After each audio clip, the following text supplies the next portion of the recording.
Have you ever really stopped and wondered what it takes to build something that truly lasts? I mean, something that outlives you and impacts generations to come. Well, today, we're going to dig into a powerful framework from the book The Wise Master Builder, which is basically an operating system for doing just that.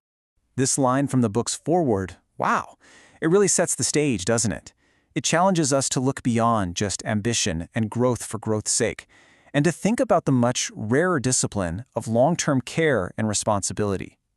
It draws a super sharp line between just getting bigger and actually building better.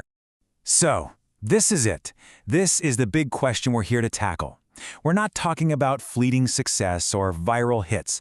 We're talking about creating institutions, systems, and real value that can stand the test of time, that can endure through all the cycles and outlive their creators. So what does it take? Okay, so the journey to building something that lasts, it doesn't start with a blueprint or a business plan. It starts inside, with your mindset. Before you can construct anything of value out in the world, you first have to build a rock-solid internal foundation. This is the bedrock that everything else is going to rest on. So what exactly is a builder's mindset? Well, think of it as this fundamental shift from being a passenger in your own life to getting in the driver's seat. It's all about moving from a reactive posture, where you're just responding to what the world throws at you, to a proactive one, where you are intentionally shaping it. And this mindset isn't just some vague idea. It's made up of really tangible mental models. First up, the first principles engine, which is all about breaking problems down to their absolute core truths. Then you've got the opportunity stack model, which is about seeing and layering on compounding value. Third, the strategic optionality lens. This is about creating multiple paths to success so you're never cornered. And finally, the inputs, systems, outputs loop, which is huge. It emphasizes refining the system itself, not just repeating an action over and over. You see, a builder's mindset isn't just a grab bag of clever tricks. It's a whole philosophy, and it's guided by a set of non-negotiable principles. The best way to think about it is like an operating system that's always running in the background, shaping every single decision you make. This quote just nails a key tension in the builder's mindset. It's this ability to hold two totally different timelines in your head at once. You have to have a vision that spans decades, but at the same time, you need the daily discipline to execute with absolute precision. It's about being both the visionary architect and the master craftsman, all at the same time. All right, so with that builder's mindset as our foundation, let's move on to the next stage, architecting a vision. How do you take a grand, ambitious idea and actually transform it from just a thought into a concrete, executable blueprint? In the world we live in today, the very definition of value has completely evolved. It's not just about revenue anymore. It's about becoming indispensable. It's about building trust and solving problems so well that you become a cornerstone of an entire ecosystem. In this model, revenue is a byproduct of creating incredible value, not the other way around. This slide does a great job of showing how value is layered with this strategic value stack. You start with the basics, right? Functional and economic value. Does it work and does it save people money? But the master builders, they climb the stack. They start providing time value, emotional value, strategic value, and ultimately even societal value. And the higher you climb the stack, the more durable and defensible your whole enterprise becomes. And hey, just like with the builder's mindset, this approach to creating value is guided by a core doctrine, a set of fundamental truths that keep a builder laser-focused on what really matters in the long run. This quote just perfectly sums up the builder's value doctrine. The focus is on becoming essential first.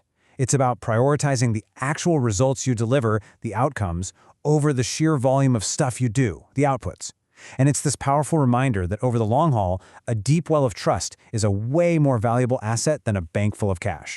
So we've got the mindset and we've got a clear vision. Now we get to what is often the hardest part of the whole journey, disciplined execution.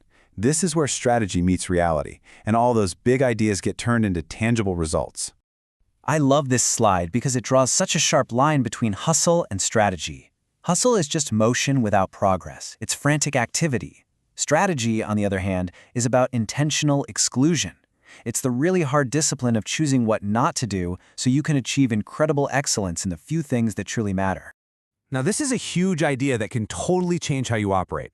Execution isn't just the last step in the process. For elite builders, the ability to consistently and reliably deliver is a massive competitive advantage. Credibility is built on what you deliver, not just on the ideas you have.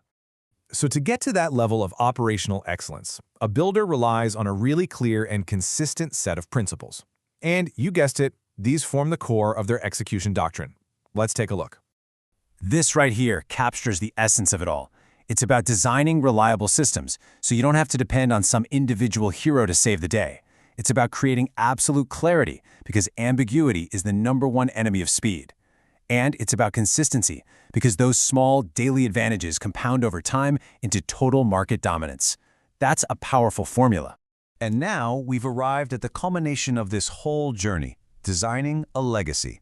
This is where the mindset, the vision, and the execution all converge to create something truly lasting, something that extends far beyond a single lifetime. This is such a simple but profound idea. A legacy is not an accident. It's not some happy byproduct of success that you just hope for at the end. No, it's something that you have to architect with the same care and discipline as you would a product or a business, right from the very beginning.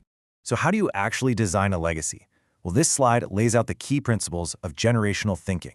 It's about operating on 20, 50, even 100-year timelines. It means you have to design adaptive systems that can evolve.